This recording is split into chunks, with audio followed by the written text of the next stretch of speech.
Thank you, Caroline. So welcome everybody. Welcome also the stream viewers on the online. I have these little notes here because if you find me saying something weird or something wrong, I have a very small baby at home and I haven't slept in 7 months. But I'm sure you understand the situation. Thank you so much, Nikon School, for making this day. It's been super inspiring talks from Richie and Neil. And thank you, Stavanger Photo, of course, for letting me come here, and the Sweden Nikon team and UK. I'm going to introduce myself a little bit more, but I want to take you from here to Kuusamo right in the beginning by showing a little video. Yes.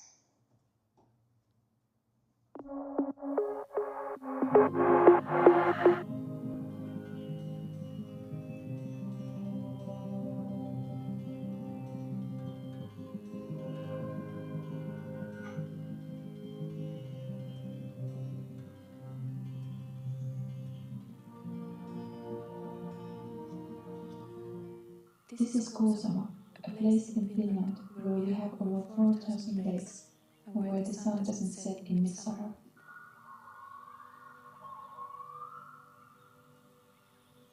Here the nature always sets the pace of the day. The world can be either frozen in silence or filled with life. Summer is a source of inspiration and it offers endless light. In winter, the air is still, the light is soft, and the landscape is covered in deep snow. But even in this silence, life moves. Snowflakes shine in the sun, Rivers run wild, otter glides under the ice, and northern lights dance in the sky.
Then we go to photos. I've been taking photos for over 15 years. I actually started with Nikon. And my journey was going from traveling and just being super interested of photography to after traveling a little bit too much, I think, I realized that this is not what I'm supposed to do. I didn't feel comfortable that I was taking photos from random places and not connecting with the places. And I was really missing the connection and really trying to find my own style. So I decided that I need to go to wilderness guide school, that I can go by myself and spend longer times out in the nature and finding my own style and hopefully eventually creating the images that I like. And I think that worked out quite well, my plan.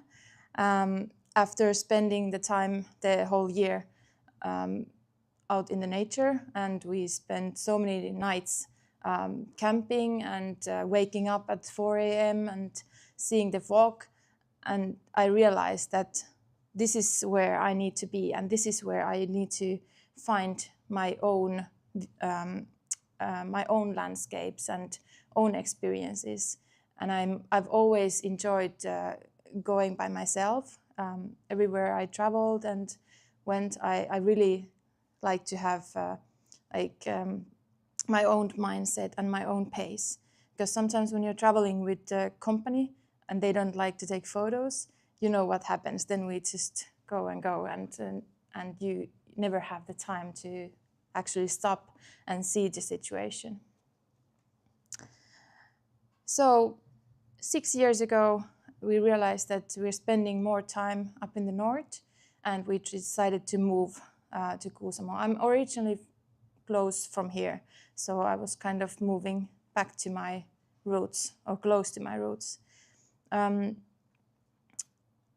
6 years ago, I was still looking for my own projects. I felt like I had been doing quite a lot of nice photography, but I still felt that I didn't have kind of the connection to my photos.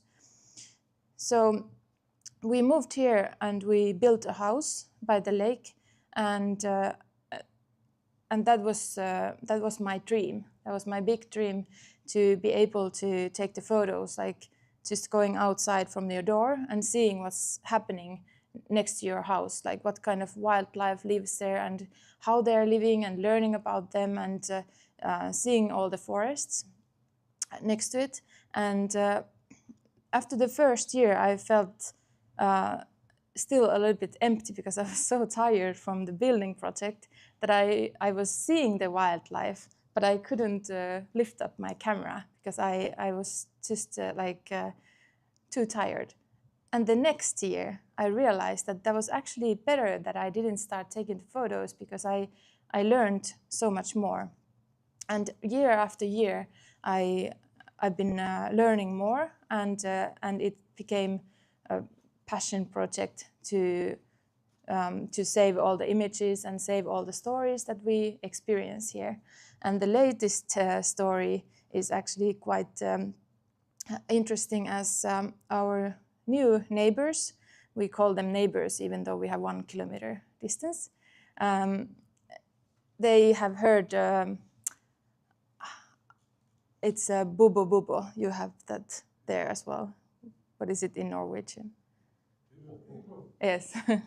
So our neighbors had heard the sound in the evening, and we said that no, there is no in this area. Well, it started to we started to hear it more and more, and a few weeks ago, actually like a month ago, one evening, I decided it always, you could hear it at 10 o'clock in the evening. We still had quite cold evening. It was probably like 15 degrees cold and full moon. And I went outside to try to listen to it, and I couldn't hear it. At 10 o'clock, I decided I will try it one more time, and I opened the door, and I could hear it that it's like 100 meters from my house. So I put all my clothes on, and I walked to the swamp, and it was, when the snow gets so hard that you can walk on it. So I walked there, and suddenly I hear that it stopped.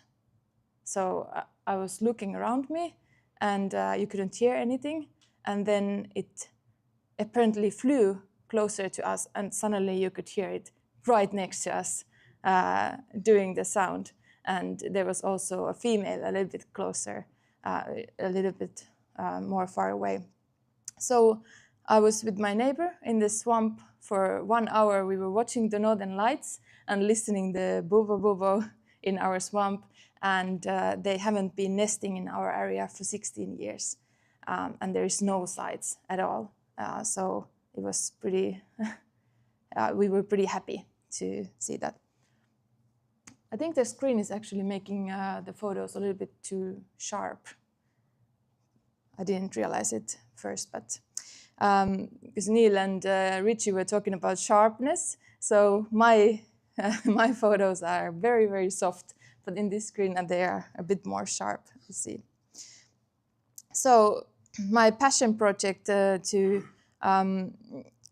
take the photos close to my home is something that I do all year round, obviously, but also one of my passions is to take photos between the seasons when it's not like all these beautiful snow-covered trees or midnight sun or something like that.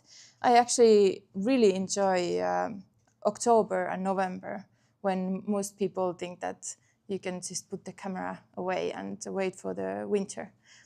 This is taken between October and November, very close to home. And it was the first frost in the evening. No, in the morning. I don't know, is there any chance that we can take the sharpness down at all? No, okay.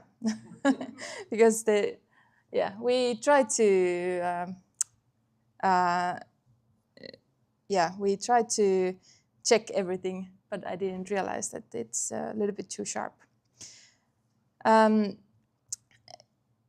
So this is my office, one of the offices. As you all know, photographer, most of the time you're spending in a computer editing photos and or a lot of time editing photos. And I really, really like to use my time being out in the nature and trying to get the photos, even though you most likely, many of the times you're going to go out there, you're going to fail because you have some kind of a vision and the vision just doesn't work out and the clouds come in or the northern lights don't show up or something like that. But I've had a project in my area that I wanted to take photos with these snow-covered trees and the northern lights. So we've done a lot of trips to the fjells close by with the tent. So in the evening we take the pulka and the tent and we get up there and we can make a fire and make some food and put the tent up and wait for the northern lights. But these years we're actually very quiet with the northern lights, so I never got the photo. But what I realized from this trip is how to get a photo that the trees are illuminated with the moonlight, and the northern lights could be a really nice adding to this. But I realized this time that the moonlight has to be like 30% is very good moonlight to illuminate the trees. And from this day, this happened like 6 years ago, I always marked to my calendar like in the mid-February when the moon is about 30%. I have those days booked that I will go out and try to get the photo of my dreams. I still haven't got it, but I have a really, really good plan.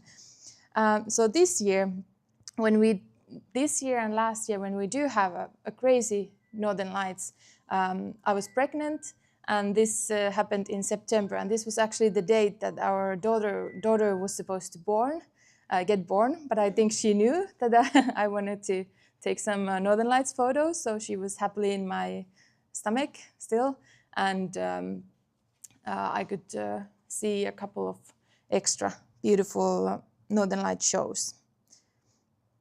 I think you saw something like this, Southern, in here as well, right? Yes, I see some the light is coming to me, but I see some nothings. Yes. But I will keep trying when I can winter camp again, hopefully with the baby as well. Our area, when it gets cold, it gets super, super cold. This is my old camera. It's Nikon D850.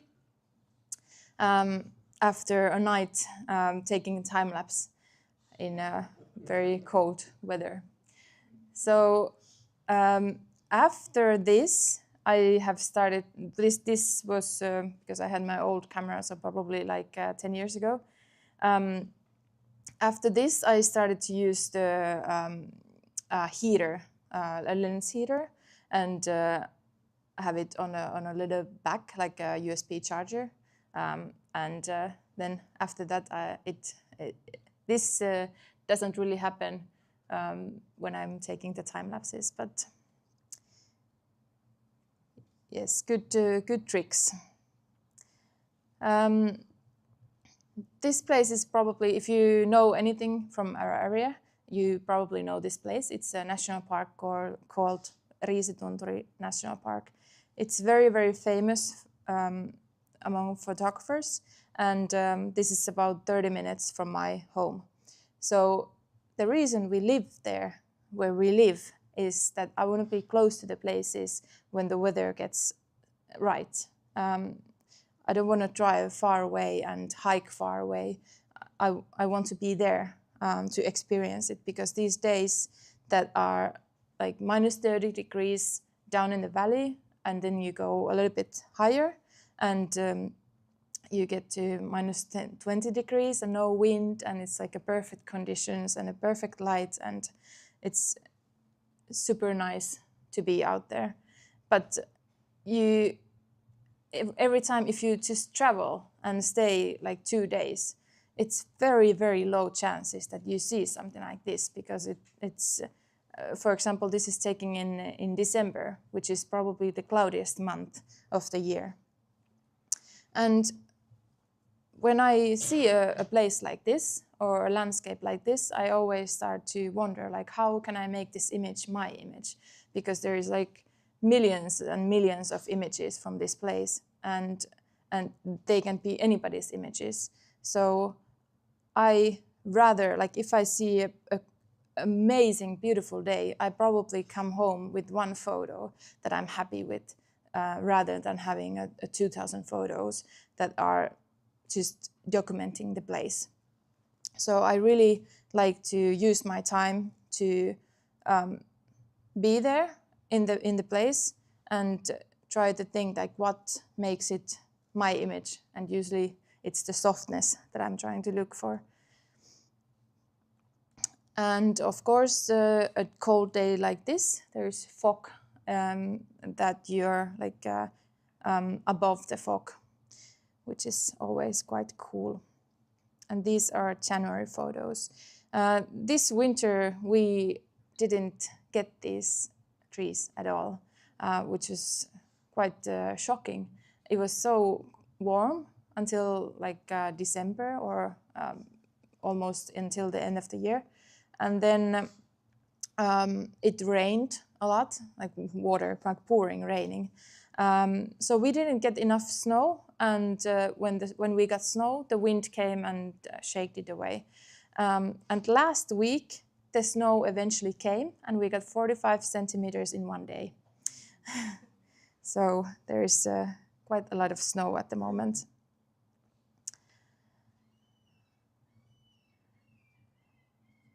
This place is one of the closest place for my home, where I like to go. So this is like my dog walking route that I go and walk around this hill.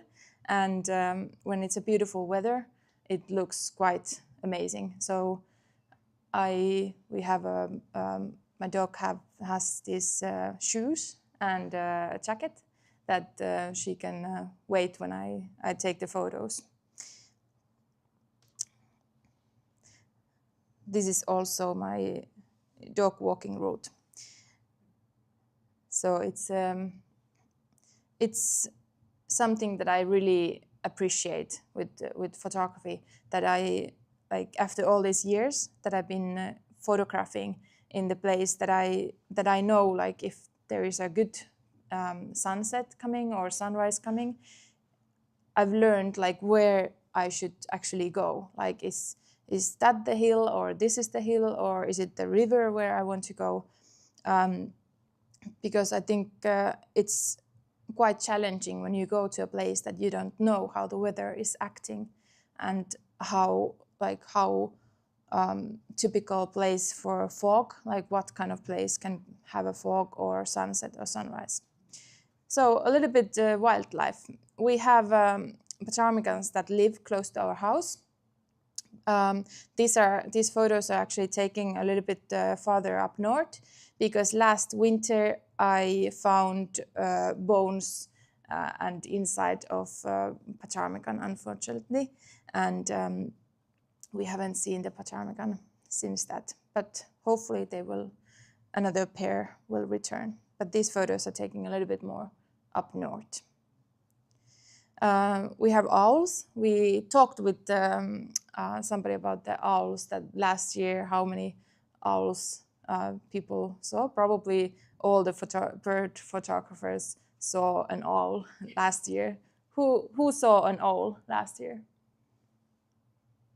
Yeah, quite many. We were driving up north in Norcam, actually to Norway, and in 1 hour we saw 12 northern hawk owls, and eventually we were just like, it's a northern hawk owl.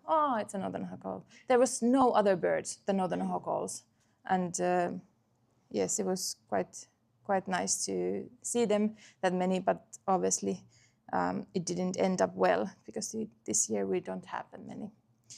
A pygmy owl, of course, is also hanging around close to our house sometimes, and a great grey owl.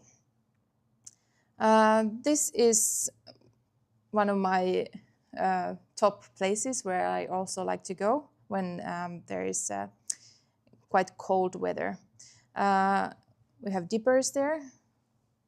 I think you have a dipper place somewhere here. Yeah, here as well. Yes. So these are very familiar to you. I also found, we have a river next to our house, so I found some really cool dipper spots over there as well that I have been able to photograph. So the otter case that has been going on for quite a few years. Do you know the saying that you had like a lucky shot? Kind of, that you didn't try to take something and you got something like really nice. So this happened to me years ago in Lapland. I was taking a photo of swans, and then suddenly an otter started to come towards me. I had my 70 to 200 millimeter lens on, and I was just sitting still on the snow on the river, and waiting, and it got closer and closer and closer, and it started to, it went to pick up some mussels and came to eat, like right in front of me. And then I thought like, wow, this is a very nice experience. But when we moved to Kuusamo, and I found there's wolverine tracks and a lot of otter tracks go like close to our house. So I thought like, this is gonna be an easy project. I see so many otter tracks, like this is gonna be my project. I'm definitely gonna get an otter shot. And 6 years later, this is the shot. These are taken last year when it was a super cold winter, and I saw the days were filled with fog. And I saw 3 of them were swimming there, and I saw them probably like, I don't know, 20 times, and I went there probably like, I don't know, 30 times. But I saw them quite often, and I had all my clothes on. It was minus 34 degrees or minus 35 degrees, sometimes 36 degrees. And I was just with all my clothes waiting that the fog would just go away and I could get the shot of the otter. And I saw them just swimming there and eating them happily. And that's the second photo. It just never happened. So it's kind of funny how it goes. Like you get that lucky shot and you think like, yeah, let's do this more. And then like 6 years later, you have nothing. Then a spring light comes in and brings a little bit more birds. Of course, we have swans that stay there for the whole winter, and Siberian jays that frequently come to our bird feeding place. Siberian tits. I forgot to check the name of this in English, but somebody can shout. Yes. Yes, exactly. And then let's go to spring, because we are now going towards the spring. So I don't know, when people are watching winter photos, when the summer is coming and it's getting warm outside, does it feel weird, or does it feel like, yeah, let's go back to winter? I think we're going back to summer now. So the place that we live, it's, of course, there is a lot of old forest, there is national parks, and then there is obviously a lot of forest industry, which is getting worse and worse all the time, and we have big storms all the time. And but yeah, these are still close to my home, some spring photos. But let's go to the, looking at the time, let's go to this photo. So it is called, I just checked it in English. Sorry?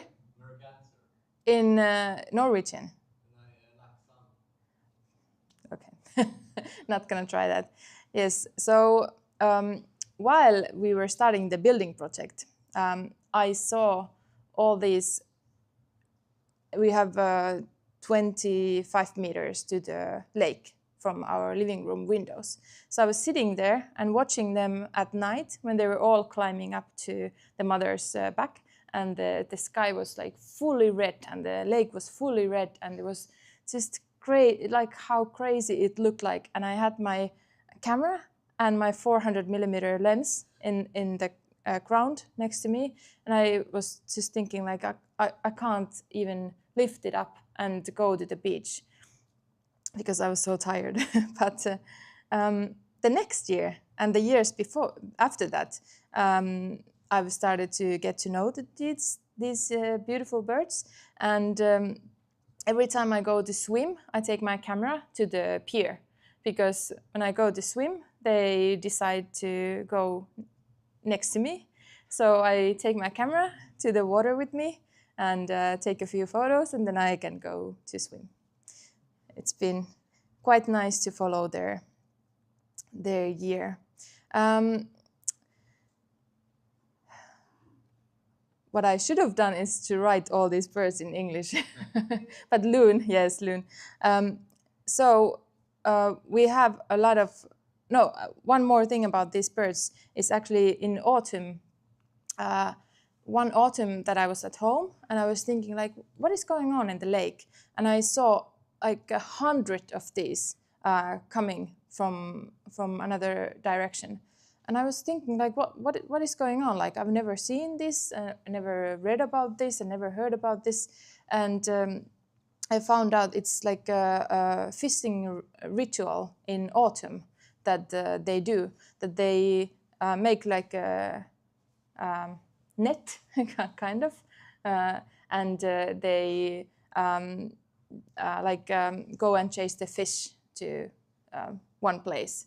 So we got to witness this, that there was like 100 of these going back and forth in our lake, which is quite cool. So loon, I saw the loons. There's usually like from 9 to 12 loons in our lake during the summer. And I've seen them many times, and I'm thinking like, how can I get this photo look like my photo? And I decided that one night I just have to stay the entire night in the bushes of a lake.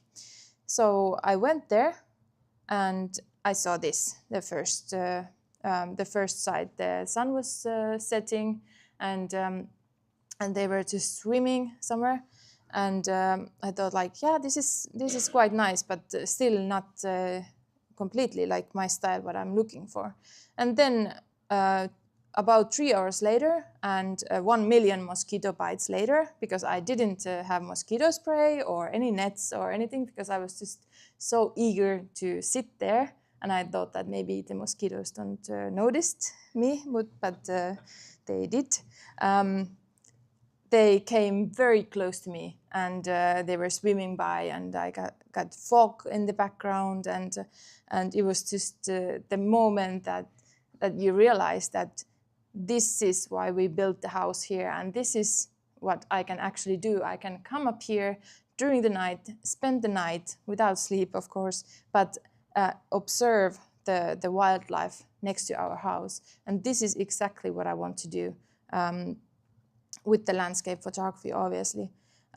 So it felt, it's not like the photo of the year, of course, but the meaning of the photo, that you succeed in your visions and in your idea that you don't have to travel so far to get the photos.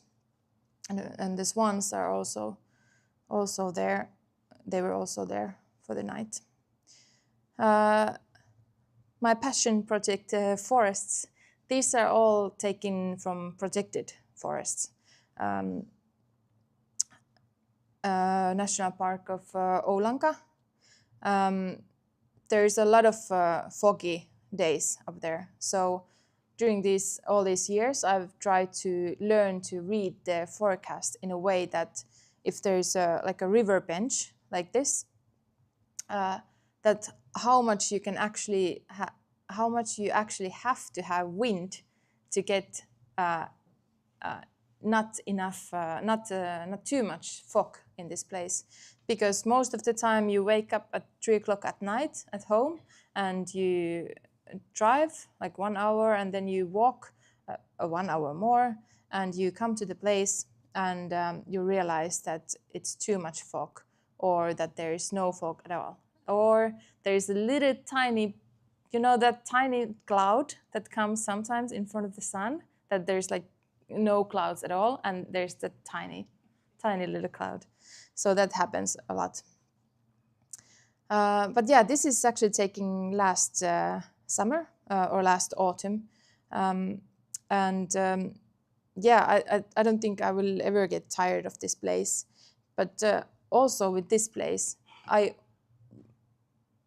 there is a lot of photos of this place that are like a big landscape photos. And not always, but I would say 95% of the time I choose 70 to 200 lens and try to find something very small, like that really talks to me in the landscape.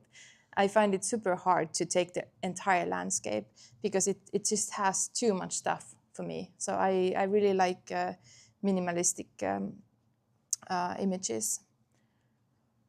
These are also taking with that. And this is actually one of my favorite photos, even though it's taking way past the sunrise. And the fog was still there, and it was creating like nice little layers between the trees. And of course I had my long lens that I could use, and it worked quite well. This is actually one of the prints that I sell the most. It's a very nice decoration. So our neighbor, goshawk. We've known this since we moved there, and it's been there since that. And it has a nest in a place that there's like a hill next to it, so you can. And we drive past it all the time, so it's very, very used to traffic and everything. And we've been following their lives every year now. And when they grow up a little bit, they actually come to our yard, even though our dog is out there and we are out there, and we're just like talking to them. And they've been, I know not many people in my area. Unfortunately, they don't like goshawks at all, but I think you all like goshawks. Yes. So my passion project number, I don't know how many, 5. I'm the type of photographer that I put a lot of effort to individual photos.